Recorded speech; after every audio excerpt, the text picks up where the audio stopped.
पूरे देश में 20 जगहों पे अग्निपथ पे, जो एक अग्निपथ का नाम उन्होंने किस लिए दिया, जो युवाओं के लिए अग्निपथ बन गया, उसके लिए आज 20 स्टेट पे कांग्रेस अग्निपथ के विरोध में प्रेस कॉन्फ्रेंस करके अपना विरोध जाहिर कर रही है, लोगों को अवेयर कर रही है।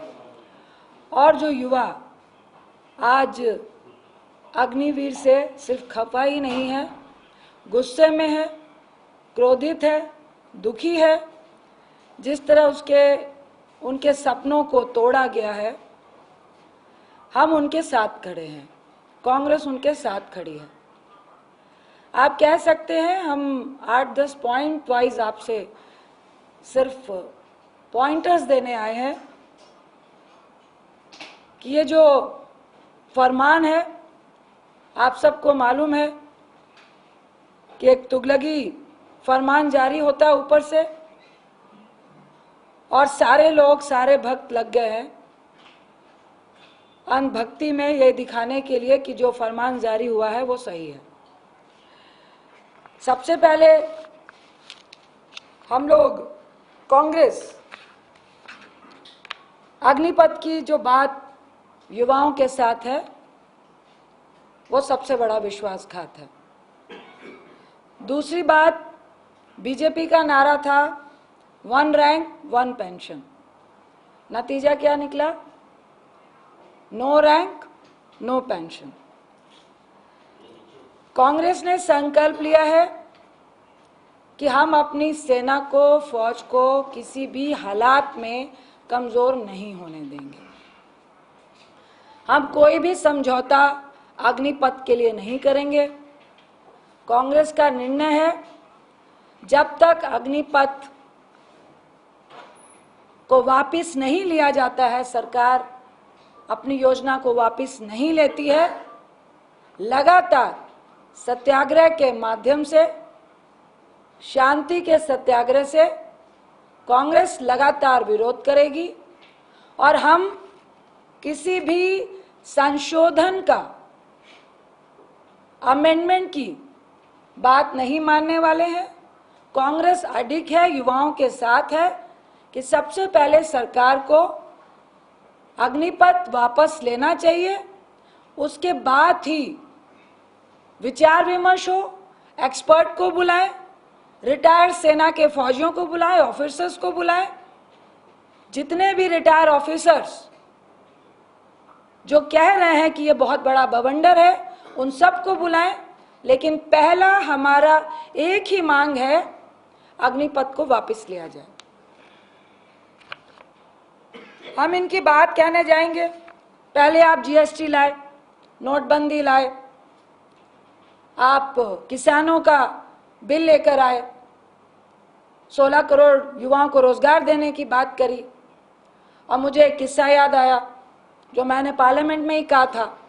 अब ये अग्निपथ लेकर आए और हमारे प्रधानमंत्री कह रहे हैं कि बहुत अच्छी योजना है, अभी तो नहीं लेकिन भविष्य में आपको अच्छी लगेगी। भविष्य में किसको अच्छी लगेगी? भाजपा को या युवाओं को या देश को? आपको याद होगा, नोटबंदी हुई, मोदी साहब ने 55 दिन मांगे थे और कहा था कि अगर मैं सक्सेस नहीं हुआ तो मैं सड़क पे आऊंगा। उसके बाद वो हमारे प्रधानमंत्री हैं, मैं आगे नहीं बोलूंगी। अब मोदी साहब से पूछिएगा कि उन्होंने क्या किया। क्या नोटबंदी से एनपीए, काला धन, आतंकवाद, भ्रष्टाचार, जिसके लिए नोटबंदी आया था, क्या हम सक्सेस हो गए?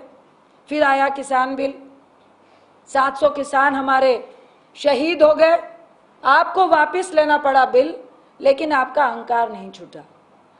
हम आपसे आग्रह कर रहे हैं कि प्रधानमंत्री जी, आप सिर्फ भाजपा के या भक्तों के या अडानी के प्रधानमंत्री नहीं हैं, देश के हैं, देश के युवाओं के हैं, जिनको आपने नौकरी का वादा किया था। और 8 साल के बाद जो झांसा और जुमला आपने अग्निपथ के नाम पे दिया है, वो सरासर ढकोसला है। और सिर्फ इससे युवाओं को ही धोखा नहीं मिला है, हमारी सेना पे आघात है। हमारी सेना, जो आपके मंत्री कहते हैं कि युवा हो जाएगी और अच्छी हो जाएगी। ऑलरेडी हमारी सेना पूरे वर्ल्ड में सबसे बेस्ट सेना कहलाती है, चाहे आर्मी हो, नेवी हो, एयरफोर्स हो। उल्टा आप इसमें ठेकेदारी प्रथा लाके आप अपनी सेना को कहाँ लेके जाना चाहते हैं? आप कह रहे हैं हमारी सेना युवा होगी। मैं आपसे पूछती हूं, भाजपा वालों से प्रश्न है हम लोगों का कि कैसे युवा होगी? हमारी फौज में 15 लाख सैनिक हैं। आप हर साल 56,000 के करीब ठेकेदारी में कॉन्ट्रैक्ट बेस पे युवा को भर्ती करेंगे, जिसमें मात्र 25% 12,500 लोगों को आप स्थायी करेंगे।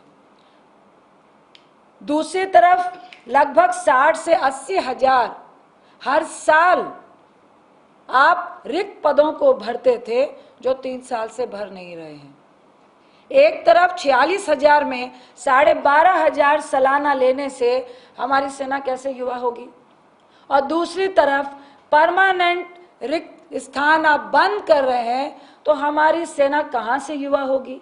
तीसरी तरफ 30 साल के जो जवान परमवीर चक्र पा चुके हैं अपनी वीरता के कारण, आप उन पर भी शक दे रहे हैं, आप उनका भी अपमान कर रहे हैं। चौथी बात कि 15 लाख में जो हर साल आप कॉन्ट्रैक्ट बेस पे आप युवाओं को भर्ती करना चाहते हैं, तो आने वाले 10 से 15 साल में आप एक तरफ कह रहे हैं कि हमारी सेना मजबूत होगी, युवा होगी। आपके परमानेंट फौजी ही अगर आप कैलकुलेट करेंगे तो मात्र 6 से 7 लाख बचेंगे। तो हमारी तो परमानेंट जो रिक्त पद हैं वही सारे ठेकेदार में चले जाएंगे, कॉन्ट्रैक्ट में चले जाएंगे। तो हमारी तो सेना ऑलरेडी कमजोर हो जाएगी, तो युवा कहाँ से रहेगी, सक्षम कहाँ से रहेगी?